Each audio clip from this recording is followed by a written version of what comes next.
네, 오늘 말씀에 보면 이제 예수님과 제자들이 빌립보 가이사랴라는 지역에 이르르셨습니다. 그래서 이 빌립보 가이사랴 지역이 어디냐 하면 유대인들이 거주하는 지역들을 여러 이제 좀 나눠 볼 수 있는데, 유대인들이 보통 많이 거주하는 지역이 이제 유대 지역이라고 해서 가장 아래쪽에 많이 거주하죠, 그죠?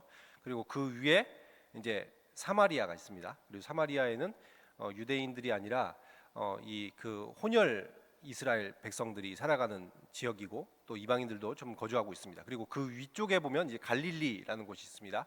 그래서 이 갈릴리라는 지역에 또 많은 유대인들이 거주하고 있고, 그리고 나서 이 갈릴리에서 좀 더 북쪽으로 올라가면 오늘 말씀에 나오는 빌립보 가이사랴라는 지역이 나오고, 이곳은 이제 이방인들이 거주하는 지역에 속해 있습니다. 예수님이 지금 사역을 원래 이제 가버나움에서, 이제 갈릴리에 있는 가버나움에서 사역을 하시다가 지금 그쪽에 이방인들이 사는 지역인 빌립보 가이사랴 지역까지 가게 되셨는데요. 예수님께서 이 지역으로 가시게 된 이유가 있습니다. 앞에 보시면 1절과 1절에서 12절 말씀에 보면 예수님께서 어떤 사람들과 이제 상대를 하고 계신데, 어떤 사람들과 이 상대를 하고 계셨죠? 보면 이제 바리새인과 사두개인이라는 이 사람들과 이야기를 나누고 하는 모습들이 나와 있습니다. 사실 이 바리새인 그리고 사두개인, 이 두 집단은 서로 함께 할 수 없는 집단이죠. 이 바리새인은 좀 말씀대로 살아보자라고 생각을 하면서 약간 자신들의 어떠한 그 거룩함을 드러내고 말씀대로 처음엔 살아보려고 노력했었으나 이제 나중에 점점 바뀌어지면서 좀 이렇게 종교적인 외식에 빠진, 그러나 굉장히 율법을 굉장히 중수하려고 하는 집단이 바리새인입니다. 반면에 사두개인이라고 하는 집단들은 당시에 이 그 성전 예배를 중심으로 이런 기득권 세력이라고 할 수 있죠. 그 성전 예배를 집례하고 하는 대제사장을 중심으로 해서 그쪽에 같이 하는 집단들은 굉장히 정치적으로 밀접한 관련을 가지고 있습니다. 그래서 오늘날로 굳이 비유를 하자면 정치 목사의 느낌이죠. 그래서 굉장히 탐욕적이고 타락한 사람들이 그런 사람들이었습니다. 그러다 보니까 이제 신학적으로도 많이 다르고 그들이 어떤 하는 그런 어떤 관점들이 많이 다르다 보니까 서로 같이 할 수 없는 사람이었습니다. 그럼에도 불구하고 이들이 함께하고 있는 이유는 예수라는 공공의 적이 생겼기 때문에 그렇습니다. 이 바리새인도 마찬가지고 사두개인도 마찬가지고 예수라는 사람을 인정하지 않고 좋아하지 않았습니다. 그래서 오늘 말씀에도, 그 앞에도 말씀에도 보면 예수님께 와서 이제 시험을 하죠. 그리고 예수님께서 전하시는 이 하나님 나라의 복음을 받아들이지 않고 오히려 비난하고 공격하고 배척을 했습니다. 그래서 예수님께서는 이 갈릴리 가버나움을 중심으로 사역을 하시다가 이 반대하는 사람들에게 밀리고 밀려서 유대 지방의 변방, 이방인이 사는 가이사랴 빌립보 지역으로 오게 되신 것입니다.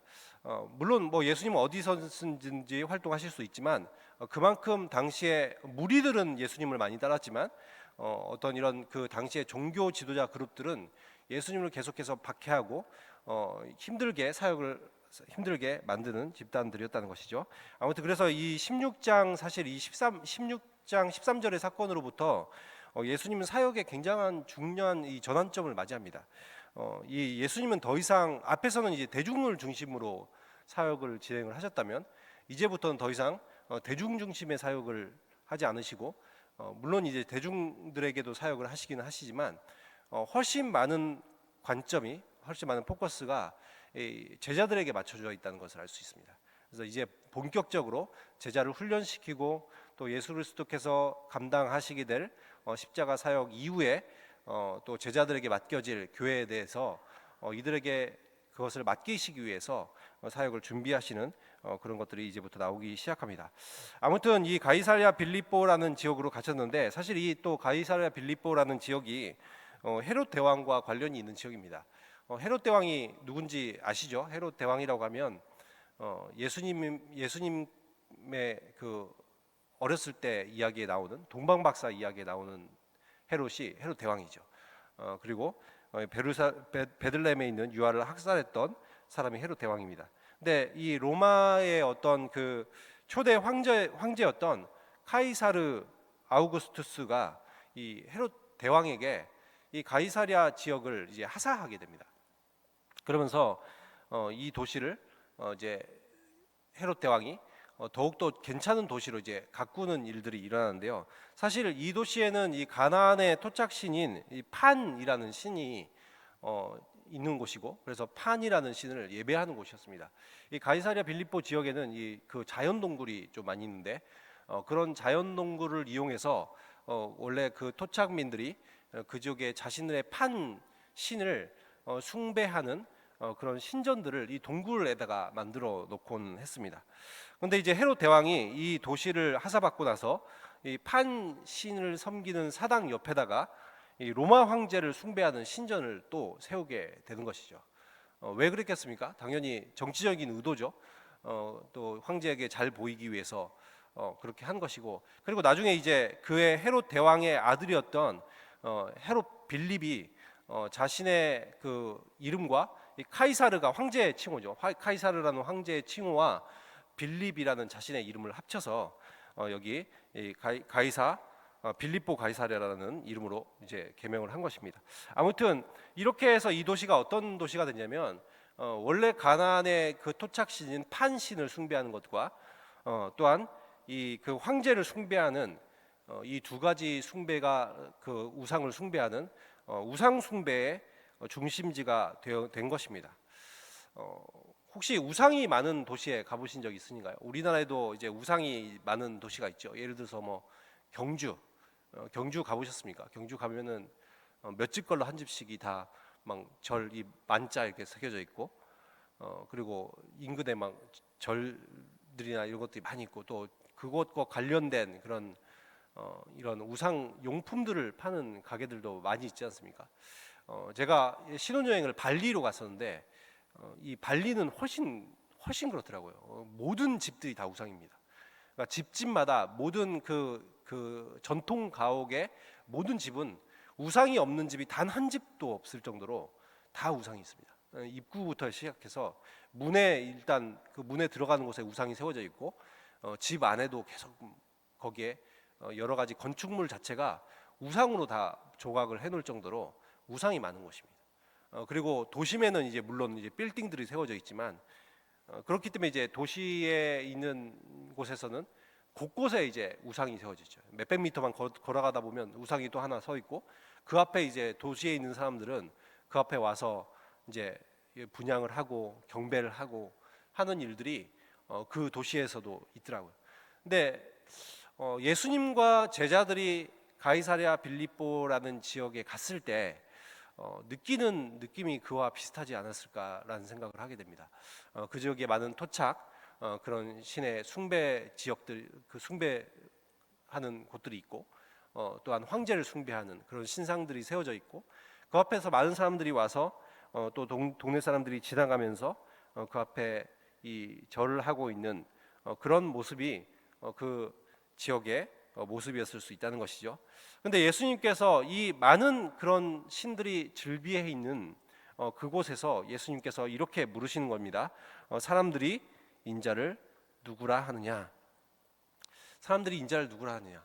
사람들은 예수님을 뭐라고 생각할까요? 말씀해 보면 제자들이 이렇게 얘기합니다. 더러는 세례 요한이라고 하고, 더러는 엘리야라고 하고, 더러는 또 예레미야라고 합니다.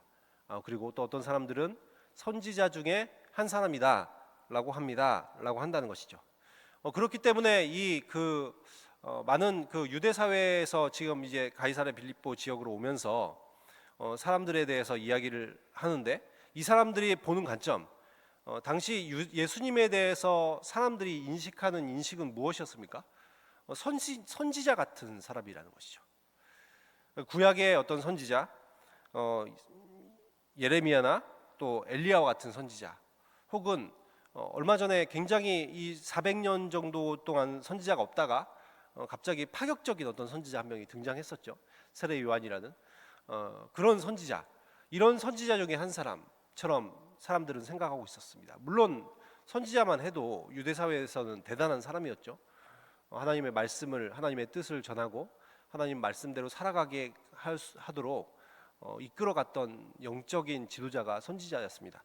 근데 어찌됐건 그러나 대중들의 눈에서는 선지자 중에 한 사람 정도로 비춰졌다는 것입니다. 근데 사실 예수님께서 알고 싶으신 것은 사람들의 반응이 아니었습니다. 그래서 예수님께서는 다시 한번 물어보시는데, 이번에는 제자들의 생각을 물어보시죠. 너희는 나를 누구라고 하느냐? 이 말을 듣고는 베드로가 뭐라고 고백을 합니까? 굉장히 놀라운 고백을 드리고 있죠. 16절 한번 다시 우리가 한번 읽어봤으면 좋겠습니다. 16절 읽어보도록 하겠습니다. 시작. 시몬 베드로가 대답하여 이르되 주는 그리스도시요 살아계신 하나님의 아들이시니이다. 주는, 이 주라는 단어는 원어에는 없습니다. 아무튼 당신은 그리스도시요 살아계신 하나님의 아들이십니다. 그러니까 지금 예수님을 향하여서 뭐라고 얘기하고 있습니까? 그리스도시다. 그리스도가 무엇을 말합니까? 그리스도는 히브리어로는 이 히브리어로 보면 메시아와 같은 단어죠. 구약에서는 이 유대인들을, 이스라엘을 구원할 메시아가 올 것이다. 물론 진짜 메시아가 어떤 분이죠? 메시아라면 원래라면 인류를 구원할 메시아를 우리로 알고 있지만, 그러나 유대 사회에서 또 구약 사회에서 계속해서 그들이 기대했던 것은 이스라엘을 구원할 메시아, 다윗과 같은 왕이 일어나서 다시 한번 온 세계를 호령하고 또 온 세계에 자신들을 못 살게 굴었던 이방들을 복속시키고 굴복시키는, 그래서 하나님의 영광을 가져다 온 줄 그런 메시아가 등장할 것이다 라는 기대를 했었죠. 아무튼 그리스도는 메시아를 의미하고 있습니다. 메시아는 그리고 기름 부음 받은 자라는 의미를 가지고 있습니다. 구약에서는 이 기름 부음 받은 자는 새 존재에 대해서, 새 신분에 대해서 기름을 부어서 특별하게 이제 구별하고 특별한 존재로 세웠던 것이죠. 그게 무엇입니까? 선지자와 제사장과 또 왕에게 기름을 부었죠. 그래서 선지자의 역할은 무엇입니까? 선지자는 하나님의 말씀을 백성들에게 전달하고 하나님의 말씀대로 살아갈 수 있도록 하는 것이 선지자입니다. 그러면 메시아로서 이 땅에 오시는 분은 어떤 역할을 하게 된다는 것이죠? 하나님의 말씀을 가르치고 하나님의 말씀대로 살아가게 하는 것이 메시아의 역할이죠. 예수님께서는 정말로 그런 일을 하러 오셨죠. 말씀을 가르치셨고 본인 자체가 실제로 진리이시고, 그래서 하나님의 말씀대로 살아가는 하나님 백성 삼기 위해서 이 땅에 오셨습니다. 그리고 제사장은 무엇입니까? 제사장은 하나님과 인간 사이에 중재자와 같은 역할을 하죠. 중간에 서서 이 동물의 피를 가지고 인간을, 이 보통 백성들을 대신해서 제사장이 들어가고, 또 대제사장은 특별히 이 백성들을 위해서 기도하는, 하나님 앞에 기도하는 역할들을 하면서 중재자의 위치에 있었죠. 예수님이 어떤 분이십니까? 예수님이 바로 그런 중재자이시지 않습니까? 심지어 그분은 이 동물의 피로 깨끗이 할 수 없었던 우리를 자신의 피로, 예수님의 피로 우리를 단번에 우리의 죄를 용서하시고 하나님과의 그 막힌 담을 허신, 그래서 예수님이 유일한 우리들의 중보자 되신다, 중재자 되신다라고 말하지 않습니까? 예수님은 하나님과 우리를 화해시키기 위해서 이 땅 가운데 오셨습니다. 그래서 화목제물이 되셨다, 그런 표현을 쓰는 이유가 그것이죠. 그래서 제사장으로서의 역할이 있고, 그 다음에 왕은 어떤 것입니까? 이 왕은 실제로 우리들이 일반적인 사람들이 생각하는 왕과 하나님께서 세우시는 왕의 개념이 다르죠. 인간적인 왕은 어찌 보면 권력을 가지고 휘두르고 자신이 원하는 대로 운영을 하려고 합니다. 그러나 하나님께서 세우시는 왕은 원래 하나님의 뜻을 대변하는 자입니다. 하나님을 대신하여 다스리는 통치자를 왕이라고 하는 것이죠. 그래서 이 왕이 있으면 하나님의 뜻으로 세상을 다스리고 또 하나님의 백성을 보호하고 바른 길로 인도하는 것이 왕의 역할이었습니다. 마찬가지로 예수님은 그리스도로 어떤 역할을 하시는 거죠? 우리에게 바로 그런 일을 하시는 것이죠. 하나님의 뜻대로 이 세상을 다스리십니다. 그리고 하나님의 백성을 보호하시고 인도하시는 것이 그리스도로서의 왕으로서의 모습인 것이죠. 그래서 이런 고백을 사실은, 물론 이제 베드로가 정말 이런 개념을 정말 정확히 알고 드렸을까라는 것은 의문이 있지만 어찌됐건 그는 그리스도라고 예수님을 고백하고 있습니다. 그리고 예수님을 살아계신 하나님의 아들이다라고 고백을 하고 있다는 것이죠. 베드로가 이렇게 예수님에 대해서 놀라운 고백을 드릴 수 있었던 이유에 대해서 예수님께서는 이렇게 말씀하십니다. 이를 알게 하신 분이 하늘에 계신 내 아버지다라고 말씀을 하시죠. 예수님을 구세주로 고백을 하고 예수님을 또한 하나님의 아들로 고백할 수 있는 믿음, 이 믿음이 어디서 나옵니까? 나에게서 나오는 것이 아니라는 것이죠. 내가 예수님을 믿을 수 있도록, 예수님을 구세주로, 예수님을 그리스도로 믿을 수 있도록 하시는 분이 계시다는 것이죠. 그분이 누구십니까? 살아계신 하나님 아버지시라는 것이죠. 그래서 17절에 예수님께서는 그의 이 베드로의 신앙 고백을 들으시고는 뭐라고 말씀하시죠?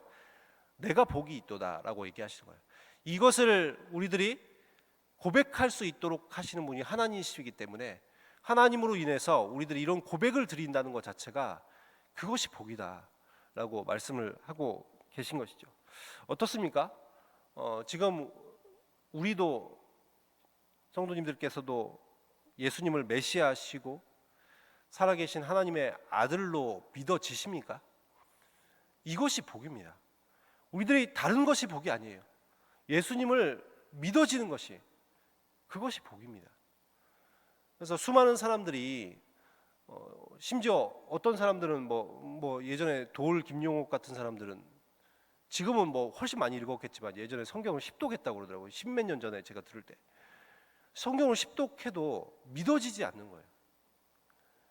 수십 번 성경을 읽어도 믿어지지 않는 거예요. 근데 어떻습니까? 우리는 심지어 성경을 어떤 분들은 한 번도 안 읽었는데도 믿어지기까지 하죠. 이게 엄청난 놀라운 역사죠. 그러니까 이게 우리들에게 복입니다. 내가 하나님을 믿고 있는 것이, 예수님을 믿고 있는 것이 복이구나. 근데 예수님께서는 내가 이 반석 위에 내 교회를 세우리니라고 말씀하시는데 여기에 사실 이 베드로라는 이름 뜻도 반석이라는 뜻을 가지고 있죠. 그러나 예수님께서 이 베드로 위에 교회를 세우겠다는 의미가 아닙니다. 베드로의 신앙 고백 위에 교회를 세우겠다는 의미로 말씀하고 계신 것이죠. 예수님은 이미 사실은 이 베드로가 이런 신앙의 고백을 드릴 것을 아셨을 것입니다. 그렇기 때문에 사실 베드로의 원래 이름이 뭐죠? 시몬이었죠. 시몬이라는 이름을 가지고 있는 사람이었는데 예수님께서 시몬을 제자로 부르실 때 이미 그에게 베드로라는 이름을 붙여주십니다. 그래서 요한복음 1장 42절 말씀 좀 띄워주세요. 요한복음 1장 42절 말씀 한번 다 함께 읽어보도록 하겠습니다. 시작.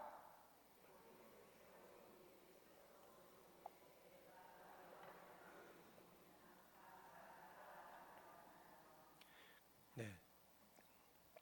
개반은 번역하면 베드로라. 네. 이 베드로라는 이름을 더해 주셨다라고 말하고 있죠. 그러니까 지금 예수님께서는 이 신앙 고백을 드릴 것을 아시고 미리 베드로라는 반석에 해당되는 이름을 지어 주셨지 않았나 싶습니다. 아무튼 예수님께서 이 신앙 고백, 베드로의 신앙 고백 위에 이제 교회를 세워 주시겠다 이런 말씀을 하고 계신데 여기서 교회라는 단어가 이 단어를 보면 이제 헬라어로 에클레시아라는 단어를 쓰고 있습니다. 많이 들어보셨죠? 에클레시아. 우리는 이제 에클레시아 하면 이제 교회로 보통 많이 생각을 하지만 실제로 이제 원래의 뜻은 밖에서 불러 모으다라는 의미를 가지고 있고 또 이 단어라는 것 자체가 에클레시아라는 단어가 교회에서만 쓰인다는 건 아닙니다. 당시에 다른 에클레시아들이 존재했습니다. 이거는 어떤 많은 사람들이 모여 있는 모임, 어떤 공동체 이런 것들을 의미하는 같은 어떤 뜻과 같은 목적을 공유하는 이 공통분모를 가지고 있는 그런 모임의 집결체를 이 에클레시아라는 표현을 씁니다. 그렇기 때문에 당시에 이 에클레시아라는 이 많은 여러 가지의 에클레시아가 있었죠. 예를 들어서 유대인들이 함께하는 에클레시아가 있었고 또 상인들의 길드 조직이 에클레시아라는 단어를 씁니다. 그들의 에클레시아가 있었고 또 귀족들의 에클레시아가 있었습니다. 근데 이렇게 에클레시아가 밖에서 불러 모은 사람들을 또 어떤 공통분모를 가지고 있는 사람들의 집단을 에클레시아라고 하는데 예를 들어서 상인회 같은 경우는 상인들이 같은 목적을 가지고 있기 때문에 같은 에클레시아죠. 근데 이 교회는 어떤 에클레시아죠? 예수 그리스도를 구주로 믿는 에클레시아인 것이죠.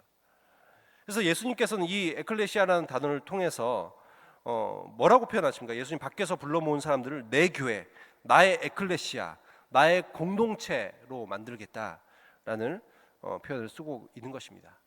그렇기 때문에 이 교회라는 것은 뭐 우리들이 너무나도 잘 알고 있는 것처럼 건물이 아니죠. 예수님께 부르심을 받아서 같은 뜻과 같은 목적을 공유하는 공동체, 예수님을 믿는 사람들의 공동체를 교회라고 하는 것입니다. 그렇기 때문에 예수님께서는 마태복음 18장 20절에도 뭐라고 말하고 있습니까? 두세 사람이 내 이름으로 모인 곳에는 나도 그들 중에 있다라고 말씀을 하시면서 두세 사람일지라도 2명 혹은 3명밖에 안 되는 적은 사람일지라도 예수 그리스도의 이름을 믿는 예수 그리스도를 믿는 어떤 공통 분모를 가지고 있는 모임이라면 그것이 바로 교회인 것이죠. 예수님께서는 이런 공동체를 원하셨습니다. 예수님이라는 이름으로 함께 모일 수 있는 공동체를 원하셨어요. 그리고 이 예수 공동체에 놀라운 권세를 주십니다. 오늘 말씀해 보면 18절에 이런 말을 하고 있죠. 교회는 음부의 권세가 이기지 못한다라고 말하고 있습니다. 음부의 권세가 무엇입니까? 이 사탄의 이 죄와 이 사망의 권세를 말하는 것이죠. 사탄의 그 권세가 이 교회에는 침범하지 못한다. 교회에게 패배할 것임을 말하고 있습니다. 그리고 19절에도 보면 교회는 천국 열쇠를 가졌다. 예수님께서 천국 열쇠를 주셨다라고 하고 있습니다. 이 구원의 메시지를 통해서 하나님 나라의 문을 여는 것은 오직 교회가 할 수 있는 일이죠. 그래서 예수님께서는 이 교회 공동체를 통해서 내 가족 그리고 내 이웃 또 이 지역 사회와 모든 열방을 향하여 하나님 나라가 확장되어져 가게 하는 이 천국 열쇠를 우리들에게 주셨다라고 말하고 있습니다. 이것이 곧 교회의 권세이자 또한 교회의 사명인 것입니다. 이번에도 우리가 태국 지금 치앙마이와 이 선업도에 지금 가서 선교를 열심히 하고 있고 또한 다음 주에 또 충도팀도 또 선교를 떠나게 될 것입니다. 그런데 이렇게 우리가 믿는 이 예수 공동체가 예수 공동체를 통해서 그 예수님을 알지 못하는 사람들 가운데 또한 예수를 알지 못하는 지역 가운데 가서 하나님 나라의 복음의 문이 열리는 놀라운 역사가 일어날 것을 축원합니다. 우리들이 그런 일들을 지금 하고 있는 것이에요. 사실 이 바로 뒷이야기에 보면 예수님의 제자가 어떤 삶을 살아야 될지에 대해서 말하고 있습니다. 자기를 부인하고 자기 십자가를 따르는 자로 예수님의 제자에 대해서 소개를 하고 있는데요. 지금 이 그 빌립보 가이사랴라는 도시는 우상과 이 황제 숭배의 도시죠.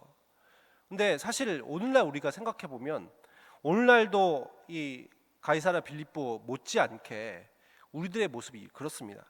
세상의 문화와 가치관 속에서 또 이 만몬이 지배하는 이 돈과 이 재물의 가운데서 또한 이 세상의 권력 이런 것들이 우상이 되어서 세상을 지배하고 있는 것처럼 보여지는 세상입니다. 그렇기 때문에 우리 역시 이렇게 우상이 숭배받는 도시에 살아가고 있지만 교회 공동체는 이 세상과 달라야 하는 것이죠. 그래서 세상이 그런 모든 우상들이 내 주인이라고 하는 이 세상 가운데서 오직 이 베드로의 신앙 고백처럼 주는 그리스도시요 살아계신 하나님의 아들이십니다라고 고백할 수 있는 그런 믿음의 고백이 우리들의 고백이 되었으면 좋겠고 또 이 뒤에 나오는 말씀에 보면 베드로가 항변하고 이런 장면들이 나오지만 사실 예수 그리스도를 따르는 제자들의 모습, 이 교회의 모습은 어떠해야 됩니까? 예수님께 내 삶을 올려드리고 이 자기 십자가를 지고 따르는 그것이 바로 참된 제자의 모습인 것입니다. 그래서 우리가 정말 이렇게 예수님께 내 삶을 내어드릴 수 있는 십자가를 따르는 삶을 살 수 있는 그리고 주는 그리스도십니다. 내 주인이 그리스도심을 고백하며 살아갈 수 있는 저와 여러분이 되시기를 예수 그리스도의 이름으로 축원합니다.